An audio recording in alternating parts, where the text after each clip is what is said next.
Hello, good evening and welcome to Prime Business. I am Pius Kojobaka, and looking at our stories. E&I Ghana, together with its partners Vitol Upstream Ghana Limited and Ghana National Petroleum Corporation, has kicked off a Skankofa East Side Track 2, marking a significant milestone in the further development of Ghana's upstream energy sector. Here's more. Value Driller, a state-of-the-art drill ship, has started activities offshore Ghana following completion of operations in Côte d'Ivoire. Equipped with advanced automated technology, the rig ranks among the most advanced in the world in operational performance and safety. A statement from E&I said the activity reflects the partners' ongoing commitment to unlocking additional value from the offshore Cape 3 Point block, ensuring long-term production, sustainability, and contributing to Ghana's energy security. Ahead of the campaign, E&I and its partners, Vitol and GNPC, carried out comprehensive stakeholder engagement programs along Ghana's coastline to ensure open communication and promote collaboration with communities. Government has announced to its international partners that Ghana continues to make a good progress in the discussions with all remaining creditors in the debt restructuring perimeter. Here's more. In a statement by the Finance Ministry, it said, the government remains committed to achieving a fair and mutually beneficial resolution with all creditors and thanks its partners for their forbearance, cooperation and support. It added that in line with Ghana's commitments to the official creditors under the G20 Common Framework, no creditor has been treated preferentially. It explained this is consistent with the principle of comparability of treatment. Government assured that it has strictly applied the provisions in the Memorandum of Understanding with our official creditors and in particular have continued to remain in arrears with all external creditors included in the debt restructuring perimeter, it concluded. Mauritanian Sidi Tar has been elected the 9th president of the African Development Bank. Before assuming his new role, Tar led the Arab Bank for Economic Development in Africa, which is owned by 18 member countries of the Arab League. The Mauritanian beat 4 other candidates after 3 rounds of voting and now paving way for him to lead one of Africa's largest financial institutions. Blessed Soga has more. Well, so as you can see just behind me, a lot of jubilation happening here in the auditorium of Hotel Ivoire, where that moment that Africa has been waiting for has finally been confirmed. The long-term, one-time finance minister of Mauritania, Sidi Tar, has now been confirmed as the new president of the Africa Development Bank. He's now going to be taking over from Nigeria's Kinwumi Additional, who is, of course, receding and ending his tenure of office. Just a couple of minutes ago, Sidi himself walked into this hall and indicated clearly to Africa that it is time to get to work and, quote, he is ready, as he says, to the world. And of course, for those who are not necessarily aware of Sidi Tar, he used to be working with the Arab Development Bank, where he is now going to transition from that very financial institution to Africa's foremost financial institution, that is the AFDB. And just as you can just see what's going on in the hall now, a lot of interactions, a lot of celebrations, and also commendations going out to Sidi Tar for winning as the next president of the Africa Development Bank. He has a lot of work to do because the theme for this year's annual meetings of the African Development Bank has been about making the best out of Africa's capital. Capital has been a key challenge for Africa, and many are hopeful that, of course, having served in other financial institutions and also one time a former finance minister himself in Mauritania, he will have the ultimate responsibility of unlocking more capital for the rest of the continent. He's been speaking a while ago. We can take a listen to his readiness and also what he says is time for Africa to get to work. Now let us go to work. I am ready.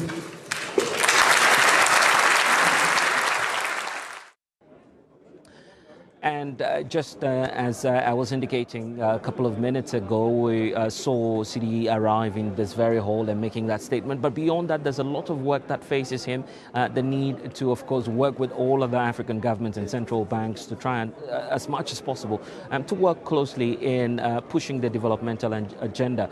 We wait to see what the outcome will be, but the expectations are high from all of the delegates who are gathered here at the 2025 annual meetings of the African Development Bank, with one clear message that it is time to unlock Africa's development. Money is not going around as it should, but one of the areas that has not been completely tapped by the African market and African governments is the existence of pension funds, which if you look at it go up. I mean, if you look at the South African scenario, where we have the government employee pension fund, we have about 1.3 million employees in government. We've got the unemployment insurance fund, we've got the compensation fund, and all of that money is pooled into what we call the Public Investment Corporation. Now you have a few of those that exist in the continent. Every country has got a workforce. Pensions are paid out. Pensions are paid into a kitty. All of that money exists. You have a lot of development finance institutions in the continent, but none of them are talking to one another. You can imagine a situation where that 4 trillion of funds that exist in the continent are pulled together, and all of the DFIs work together to harness the value of all of that money. A lot more work can be done in terms of uplifting the continent. So it's a matter of really pulling up and ensuring that those partnerships exist, the partnerships are established, then we can be able to scale up on the back of the Africa Free Trade, Continental Free Trade Agreement. So the countries are correct to start talking about this, but the DFIs in the various countries and the pension funds in the various countries of the continent should really start collaborating and partnering with one another, but also partnering with the private sector to scale up Africa's development. So now reporting for Joy News, Abidjan, Côte d'Ivoire. Let me now take you to Togo, and EcoBank Transactional Incorporated has justified decisions not to pay dividend to shareholders on their 2024 financials. EcoBank ended last year posting some record financial results, including revenue reaching more than 2 billion, while profit before tax hit $658 million. However, the decision to freeze dividend payment has not gone down well with some retail investors at its annual general meeting in Lomé. But speaking to Joy Business, Group Chief Executive Jeremy Awori insisted that they needed to take immediate steps to strengthen their balance sheet.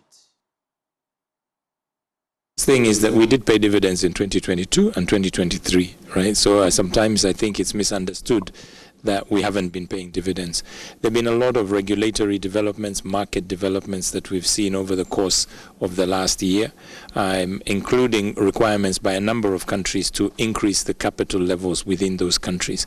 And what as a bank we have to do is we have to balance off between keeping capital, which supports growth, because that capital through capital adequacy is what is required for our assets. And also if we return capital in the form of dividends to our shareholders, then that could constrain growth. And remember, we're in an investing phase to generate future growth and profits, which will come back to the shareholders. So we're just really asking the shareholders, I know they've been patient for a while, I know they would like to see more dividends. That's what we're working for. That's the returns part of our growth, transformation and return strategy. So I think we hopefully should see dividends coming in as soon as we possibly can imagine. But we balance out all of these factors because we don't want to be paying dividends and then going to the market to look for equity. That really doesn't make sense. So we've had obviously active conversations, and I believe the shareholders will understand, but we'll do everything we can to try and satisfy them in future. I asked all the things being your core question, holding these variables or constant. Are we looking at the possibility that, looking at the way things are going, the Q1 numbers are great as well, that possibly next year there's a likelihood that you could be paying dividend to shareholders? I knew that question would come. I mean, like I've said before, one thing that is for certain in this world, expect the unexpected. So it's very early days. We're still in H1. we still have to finish the year. We've seen how active the first quarter has been in geopolitical terms, and that obviously has an impact on the continent. All things being well, if we perform well, we would like to be able to pay a dividend. That is our ambition. So we're working towards that as a company and as a board. So hopefully this time next year, people will be more encouraged. What is the plan to sustain this trajectory? Because the Q1 have shown some impressive numbers, and there are some always say the Q1s and the Q2s are quite a challenging period. If you're seeing the numbers being good, what is the bank doing to sustain this trajectory going forward? Yeah, we believe in investing fundamentally into the businesses that we believe can grow in the long term. We're not after sporadic income, some just opportunistic growth opportunities. We still feel that we've got more opportunities to grow what I would call our younger businesses, which is the consumer and commercial business, because historically we were more of a corporate bank. We're going to grow those. We're going to grow the payments business. Payments, everybody needs to make payments. So if we can be the payments partner of choice across the continent, leveraging off the fact we can do real-time cross-border payments to 35 countries, we believe we'll be able to generate sustainable future growth opportunities. And at the center of it, it's about serving and giving relevant products and solutions to your customers that help them be able to succeed and thrive. And if you can do that at the right price point, giving value, it'll be sustainable. Back home in Ghana, founder of Ishmael Yamson and Associates, Ishmael Yamson is concerned about the appointment of non-qualified persons as directors of companies. According to him, this practice often leaves boards of various companies incapacitated to hold management accountable, often leading to the collapse of companies. Here's more from the Chartered Institute of Restructuring and Insolvency Practitioners annual public lecture. The lecture forms part of efforts by the Chartered Institute of Restructuring and Insolvency Practitioners to deepen governance and promote compliance with the Corporate Insolvency Regulations under the Corporate Insolvency and Restructuring Act 2020. In his remarks as chairman of the occasion, Ishmael Yamson called for careful scrutiny in the appointment of directors. We must take governance serious, and I remember just a few days ago at DGM, and I was standing on my feet for about 2 hours, 20 minutes, and the shareholders were asking an creative question.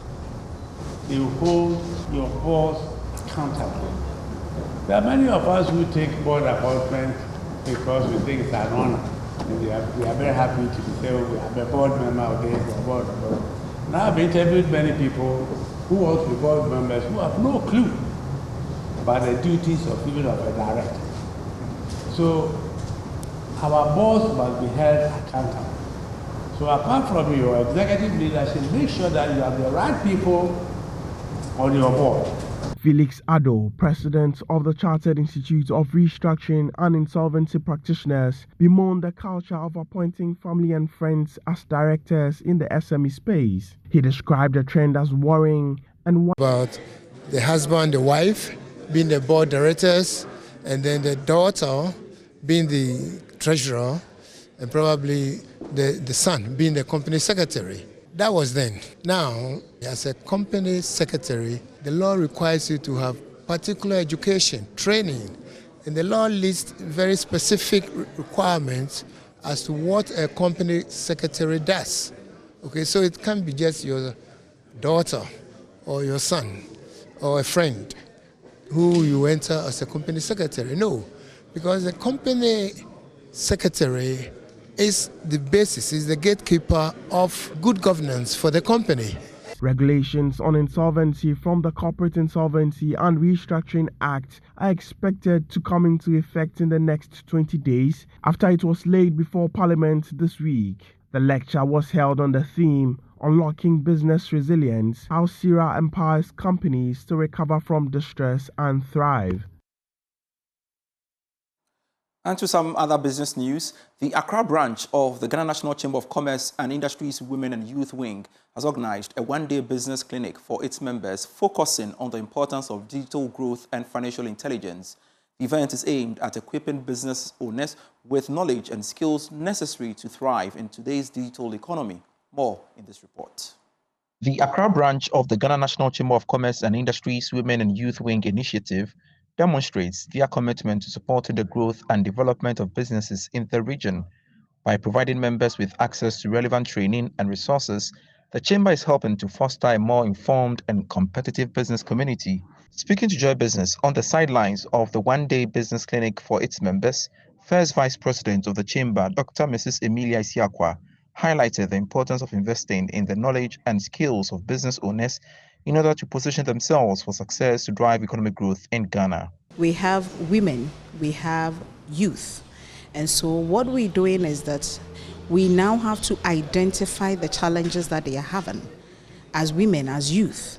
And then after identifying their challenges, we see how best we would train them, prepare them, get them ready for whatever market, if it's access to funding. It depends on what we are able to identify. Then we create the solution for these people. So I believe that this, even though we're doing in Accra here, is a national thing that we're looking at, so that at least Ghana will be a better nation and a better country for us all to thrive. Accra Regional Chairman of the Ghana National Chamber of Commerce and Industry, Imran Kwachi, said the clinic's focus on digital growth and financial intelligence is particularly relevant in today's fast-paced business environment where companies must adapt quickly to stay ahead. Adapting the new era we are in, that's the digital era, because now businesses that does not include the IT or digitalization, sometimes they find themselves wanting. But if we incorporate all those things, realize that you be on a track that eventually you will grow your business, and then you will expand beyond the limits of even the boundaries of Ghana. So that's for the inspiration we are giving to them, especially the youth, to adapt and then move on with it. Deputy Chief Executive Officer of Maslok, Khalida Seidu, called for more collaboration to provide the needed assistance for the vulnerable, who are mainly women and the youth. There's the need for us to collaborate no matter what, since we are partners now. Actually, Maslok and GNCCI are partners, and we are looking up to empowering more of these women and youth. And you know, the vulnerable, they are more. Women are the vulnerable and the youth. Even the population worldwide mostly is made up of women and the youth. There's a lot of unemployment in the country, and GNCCI is working very hard to avert this, just as Maslok. So in collaborating with them, it's just bringing about something good, something big, something better for the whole country and for women and youth as well. The business clinic was on the theme focusing on entrepreneurship, financial intelligence, and digital growth for women and youth. The Postal and Courier Services Regulatory Commission say the passage of the amended Postal and Courier Services Regulatory Commission Act 2003 will improve monitoring and boost revenue from the postal and courier space. The amended act is expected to deepen regulation by licensing all courier services and developing an effective monitoring system for the enhancement of the postal, courier, and e-commerce sectors. Niyabwa Begeson is the head of communications for the Postal and Courier Services Regulatory Commission, and he spoke on the sidelines of a stakeholder meeting organized by GIZ Ghana to deliberate on the amendments.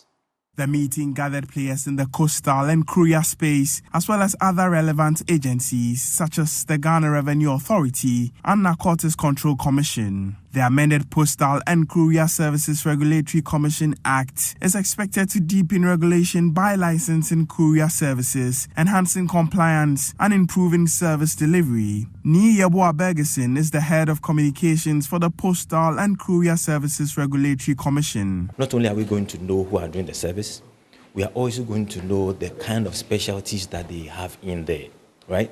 So that it will even aid in future amendments that we will do. Also, it will enable the Commission to know the quantum of revenue that is coming into the sector, how well it can be improved, what other laws that we need to put in place, and then it makes the consumer trust the sector, because there are so many people who are in the defraud you. Meanwhile, Alexander Chumberima, Deputy Director General of the Narcotics Control Commission, called for the use of proper identification cards to support the tracking of illicit drugs. He explained that some courier services are being leveraged to transport illicit substances within the country. First, make sure that every item that is being posted or is being shipped, you know the exact content and you're okay with it. Before you will take anything money. 2, take proper identification. And like I mentioned earlier, the certified means of identification now in Ghana is either your Ghana card or at most the international traveling passport. So make sure that you pick the person's Ghana card, fill a proper form or personal details form, and attach it to it so that if something happens and we have to trace, you know that this Chumbarama who came to send this thing, this is his number, this is his picture, this is his ID card and everything. Then we can trace the person and possibly get you exonerated. While some courier services have raised concerns about what they describe as unfavorable clauses in the amended act, which holds them accountable for certain mishaps in the delivery process, the Commission insists that the new act will establish an effective monitoring system to enhance the postal, courier, and e-commerce sectors. 22 young entrepreneurs have received financial support for demonstrating creativity and commitment for agribusiness and technology integration aimed at transforming agriculture in Ghana and beyond. More in this report.